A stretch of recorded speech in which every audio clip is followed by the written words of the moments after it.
All right, guys. Hello, hello. Welcome back. I hope you all had a great holiday. Let me adjust my screen here so I can see your comments. My computer's going a little slow today, but that's all right. All right, I see we are live. So let me know where you're logging in from.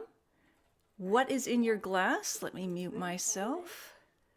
All right, there we go. Cool. Um, all right, hopefully people can find us. The scheduled events seem to not work quite the way I wanted it to, but here we are live at least. All right, so hey, Happy New Year! Did you discover any great wines this holiday? Please post in the comments, let me know. And as we're waiting for more people to find us, let me know where you're logging in from, what's in your glass. I am drinking a Loire Valley wine, Sauvignon Blanc, very light. I love it. I'm going to be tasting this with my course students later on after this chat that we have here. We always taste about 4 wines together. And I will remove my glasses because I know there can be a shine on those. All right, so let me just see. I can see you gathering, thank you. I just can't see your comments yet. There's Daryl Woods. Hello, Daryl. Happy New Year. And I just want to make sure that I am not missing your comments. There's Paul Hollander, Paul and Patty from Virginia. Howdy. Let me know, guys, which wines did you discover over the holidays? I had so many wines. We had a lot of gatherings here for family, and it was a lot of fun. Thank you for the thumbs up. We had 2 turkey dinners because we have one of those modern families where everyone gets to dine twice. Hello, Heather. But it was a lot of fun. I drank a lot of Pinot Noir, especially from cool climate, like Carneros in California, some Burgundy I splurged on, of course some Niagara Pinot, love that, especially Toss and Batchelder from California, La Crema. Any favorites? Anybody recognize any favorites I'm naming off? If you are just warming up and joining us, or if you're watching this on the replay, please take a moment to share this video with your friends and followers. Hello, Janet is here. And even better, tell them why you're sharing this with them. We're going to get back on a schedule of every second Wednesday for these tastings. This one is more informal, just kind of to regroup, share our wine picks together. And then I will get back to next time, in 2 weeks' time, having a dedicated topic. You know, in the past, we've talked about bring your own bottle of wine to restaurants, pairings for various food groups, and different topics. So we'll get back into the swing of that in 2 weeks' time. But I just wanted to say hello. I've missed you guys. It's been since, I guess, just before Christmas, because Christmas was on a Wednesday, and there's also Hanukkah, of course, and then New Year's Day was on a Wednesday, and then I went traveling with my family, so here we are. Happy New Year to you too, Paul and Patty. I'd love to hear from you guys. Which wines did you try over the holidays? I also thought, well, today is also the day the podcast comes out. I'd love to know if you listen to the podcast. And the topic today, I mean, there's all kinds of tips, from how to spot bargain wines to pairing wine with artichokes, which is a really tough match, by the way. I'm wondering if you listen to podcasts, or there's a lot of people who still don't know what podcasts are, and I shouldn't say still. It's still an emerging technology, if you will. Hello, Jim. Happy New Year to you as well. But it's so great because with podcasts, you can be doing anything else. The laundry, walking the dog, or the gerbil, or, just relaxing, shutting your eyes. You don't have to tune in at a certain time, and you don't have to watch. It's all in your earbuds. And the podcasts are free, mine and everybody else's. There might be a subscription model out there, but I'm not aware of one. So I love podcasts. I've been sort of a podcast addict since 2006. They sort of, I think, started around 2004. And then I actually tried to publish some podcasts in 2008, which was really early, but the technology was brutal. Let me not invoke those spirits. So I've now been doing a weekly podcast for a year. It started in December 2018, so just past the 1 year mark, and was very happy when Apple named the podcast as one of the best listens of 2019. That was fun. It also really increased downloads, so that was really good. But anyway, the topics are always, I alternate between a solo, where I just talk about one topic, and an interview with all kinds of really interesting guests. So look it up. The podcasts are really worth listening to. And I'm going to put the URL in the comments right now of where you can find the podcast, because you can listen either on my site, on Apple Podcasts, which used to be called iTunes, on Spotify, Pandora, Stitcher, SoundCloud, iHeartRadio, TuneIn. I mean, it's everywhere in any podcast app that you have. All right, Janet says, my first tasting in this group. Yes, Janet just joined the Wine Smart group. And Janet, our private tasting for course students will be at 7:45, 7:45 p.m. right after this tasting. So this is the one it's an open chat for everyone, but the private tasting follows this one in the private Facebook group for the Wine Smart students. All right, so you get a double hitter tonight, Janet. This one, and then when we gather, and I've already sent you the 4 wines we're going to taste. Daryl is another student. So you already have all of those wines lined up if you want to taste those or substitute. So I'm looking forward to guiding you through that, Janet. It's a good day to do this since it's minus 40 degrees here in the Yukon. Oh my goodness. Oh my goodness, Yukon. Wow. You are a trooper, Janet. You do have to keep warm for the weather. All right. And so Patty says, missed our visits. Oh, that's so nice, Patty. I think you're referring to our regular little chats here on Facebook. I missed you guys too. It's a regular thing with me, but this year it just kind of coincided that every Wednesday was a holiday. And then, as I said, we went traveling. Paul, we too tasted a number of wines found in Italian Cabernet, Lacaccia, Toscana from Tuscany. And James Suckling gave it 90 points. It's excellent. Excellent. All right. Gail Johnson. It should be glue wine then.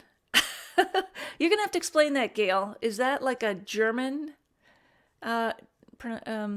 word? I don't know. Andrew Johnson has joined. So lots of course students are here. Thanks, guys, for joining me.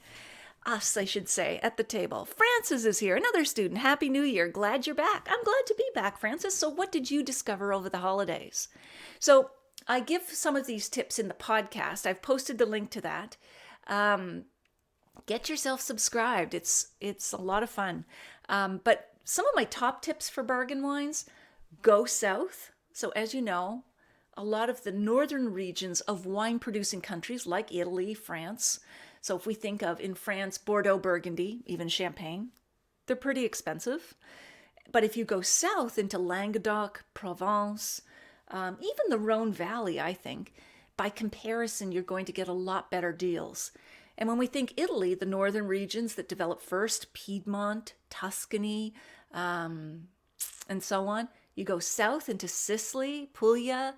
The southern regions are where the bargains are.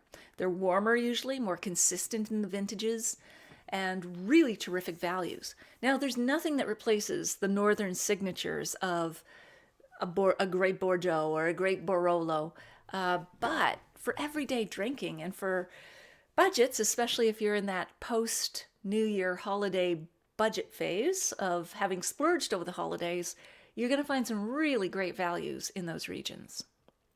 All right. Paul says he found a Kenwood Jack London Vineyard, Zinfandel, 2013. You know that wine, Paul, is named after the writer, Jack London. And there's often a wolf on the bottle. It might be on yours. And that's The Call of the Wild, the book by Jack London. And he lived in the house that is now the winery back then. So kind of an interesting writer's tie-in. Douglas Trepasso is here. Hello, Douglas. Gail, gluten wine is mulled wine that they serve après ski. Thank you, Gail. Interesting. Douglas, happy 2019, everyone. Okay, Douglas, is that a joke? We are in 2020 here. Murray Walsh has joined, and Rain, sorry, I don't have my glasses on. Rain Parsley. Am I saying your name correctly, your first name? Rain? Beautiful name with a Y-N-E. Phyllis Cook is here, another student. Found a nice wine when we were in Sarasota, California. A Cabernet from Lodi. Wow, Lodi is really famous for its Zinfandel, but it's a warm region, so it's going to ripen that Cabernet nicely. I would like to post a picture. Can't figure out how. So I think if you type in the comments, it should show or allow to add a little picture. Is there no camera icon when you do that? Or, Phyllis, sometimes when you post a link to the wine, it'll automatically fill in a picture, perhaps, of it. Try one of those things. Yes, we do. Oh, Paul says there is a wolf. That's The Call of the Wild Wolf from Jack London's book of the namesake. Douglas, 2020.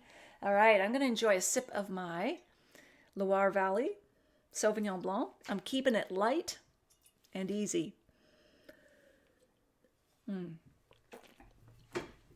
This one is only 12% alcohol, which is on the low scale. But I've been doing, up till now, dry January. I don't want to be a party killer or anything.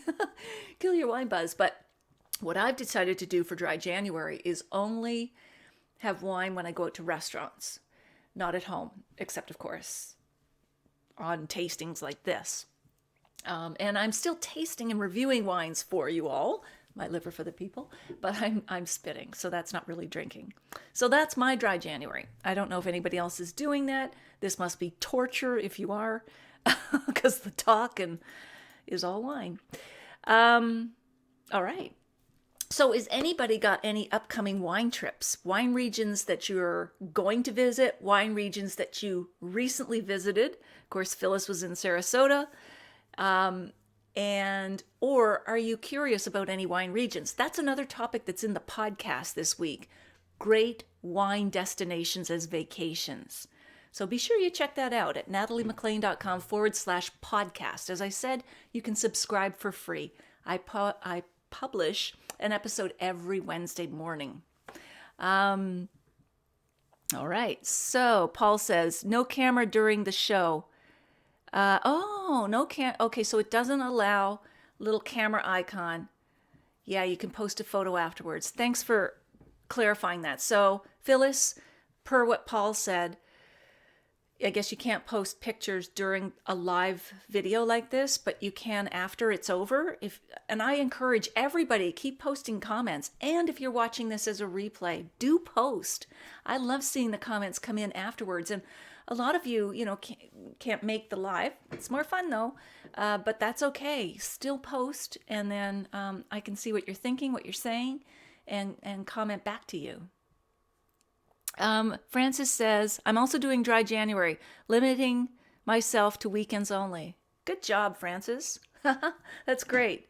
Janet, we're planning a trip to the Okanagan this summer, so let's help Janet out with some planning tips. I know many of you, or at least some of you who are here right now, have been to the Okanagan. I have. Janet, I'll share some tips with you.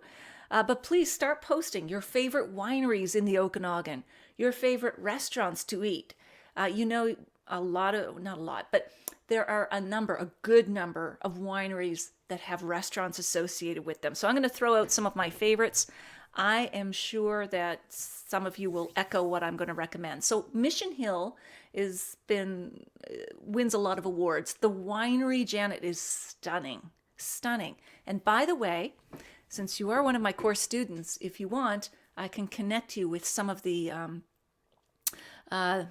senior folks at some of these wineries if you want a special tour and tasting. Now, they've got a tasting room open, and if you don't want to be scheduled, that's fine. But if you would like me to connect you with some folks, it's something I do for my course students wherever you go. So, Mission Hill, you must go there. Beautiful architecture. And then they've got a stunning restaurant. When are you going, Janet? In the summer. Okay, so they've got this beautiful al fresco outdoor dining patio. Beautiful for lunch or dinner. You must do it. Their barrel room is stunning. And of course, the wines are very good. Another one to try is Quail's Gate. That also has a spectacular restaurant. Great wines. Fantastic wines. Pyramid Summerhill Estates is completely organic and I think biodynamic. That's a really fun one to visit because they age their wine in a pyramid because they believe in the sacred geometry. And I actually interviewed Stephen Sipes, one of the owners. He and his father own the winery. Fascinating interview. That will be up on the podcast too, coming up. But they've also got a lovely lunch restaurant there. Might be also for dinner. But I'll come back to that. I would love more tips from you all for visiting the Okanagan. Andrew Johnson says, would love to stay a week in Bordeaux in September or October. Again, Andrew, I can hook you up if you're one of my course students. So Bordeaux is beautiful in September, October. Really great. And now there's a mixed bag there of you need to make appointments for a lot of places. They're not as open as they are in the New World with tasting rooms where anybody can drop in anytime. One of the ways I can help is connect you with the Bordeaux Wine Council, right? And so that they can help you with that planning. All right. Paul says, Patty and I have our weekly wine group tomorrow. We plan to visit several of our Virginia wineries this year. Paul and Patty, I have not been to Virginia. It's one of my almost top of my list. I want to see where Thomas Jefferson first planted vines from Bordeaux in, I think it's called Montebello. Is it Montebello or Monticello? I'm thinking Montebello up here by Ottawa, but Monticello. Because he was a Renaissance man, and he was the one who said, no nation is drunken where wine is cheap. So if you can get people off the higher alcohol spirits, he felt, by having reasonably priced wines, you can encourage moderation. So let me know where you're planning to go in Virginia. What's top of your list, Paul and Patty? Because I want to start planning my trip. I know Virginia is just a beautiful state. And I think we can drive there from Ontario. Either drive or fly, I'm not sure. Sometimes I get Virginia and Vermont mixed up as to geography in terms of drive time. Anyway, another sip. So does anyone have a glass of something other than me tonight? I would love to know what's in your glass. And any special wine that you had over the holidays, whether it was a bubbly or a wine with the turkey or just a wine that you received as a gift or splurged for yourself. I'd love to know. It helps us all seek out those wines. Paul took a river cruise in Bordeaux in 2017. Fantastic. So Paul, Andrew is looking to go to Bordeaux. Which Bordeaux estates were your favorites to visit? And did you get the impression that you had to have appointments to have visited them? On a cruise, I'm sure all of that's prearranged, but sometimes you can get the sense if you're the only group there, then probably you do need a set appointment to do that. Oh, Andrew, also get in touch with me afterwards because one of my writers, Christian Marcoux, who's also a course student, was in Bordeaux recently, and he made some appointments and did some fabulous tastings in Bordeaux. So remind me, ping me on email, and I'll connect the two of you because I'm sure you guys could exchange lots of info to help you plan your trip, Andrew. So this has turned out to be planning your wine trip live. Where else does anybody want to go? Or Where have you been that you've loved? Now, I'm a Nova Scotia girl not by birth, but by growing up. And I would highly recommend that any of you who are interested in visiting one of the most beautiful provinces and planets or places on this planet, go to Nova Scotia, and in particular, Annapolis Valley. And you've got some wonderful wineries there. Wolfville and Lightfoot is a new winery. Spectacular wines. And I'm not even adding a qualifier for Nova Scotia. They're just gorgeous wines. Then you'll want to go to Domaine de Grand Pre and have lunch there. Beautiful, beautiful terrace, all these trellises and vines, and this restaurant is under them. It's so beautiful. There are a lot. Then there's Grand Pre Winery. Oh, Benjamin Bridge. Spectacular wine with distribution across Canada with their Nova 7. Cool. Guy Auger. Are you going to the Okanagan? Have you been or are you going? So I don't know if you just joined us, but I was just giving a bunch of tips on the Okanagan. So if you missed that, watch the replay because I offered a lot of different wineries that I love. I'll come back to some more of those. Let's see.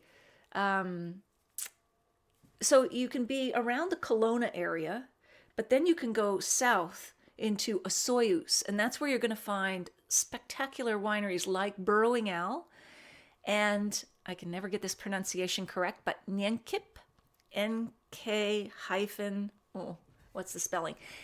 The indigenous tribe, Nyenkip, runs the winery, and it's fabulous. And then there's a whole resort as well attached to the winery that's beautiful to stay at.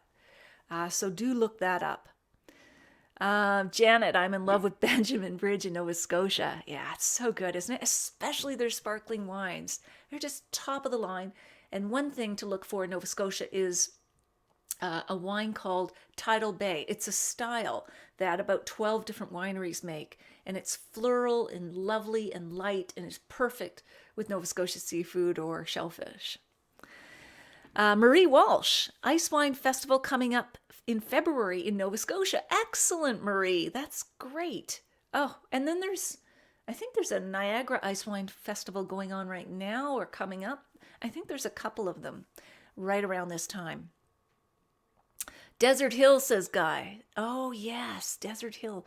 Stay at the Spirit Ridge. That's the resort name that's attached to Nyenkip Winery, unless it changed its name to Desert Hill, but I haven't heard that, Guy. So you really seem to know that area. Please give us more tips. And Marie, what wineries are your favorites in Nova Scotia? Time for another little sip. How are we doing? Oh, we're doing well on time. That's good. So I've just been one talking head tonight. But also, guys, I forgot to mention this, but I have a new free online wine and food pairing class. It's a video class, and the URL is right below me, nataliemaclean.com/class. And you can pick a time and a day that work for you. And I go over the 5 pairing mistakes that can ruin your dinner and how to fix them forever. So if you haven't signed up for that class yet, go ahead and save yourself a spot because it's a lot of fun. Let's see, what else?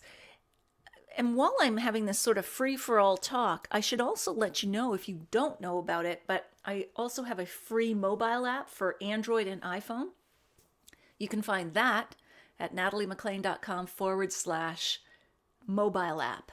So let me just put that in there too, because you can scan any wine with the barcode reader or the front label optical reader. There's 2 readers in there, mobile app. And it'll instantly bring up my wine reviews, food pairings, the score, the price. And in certain instances, like in Ontario and BC and Quebec, it brings up the stock in your local store, which is really helpful.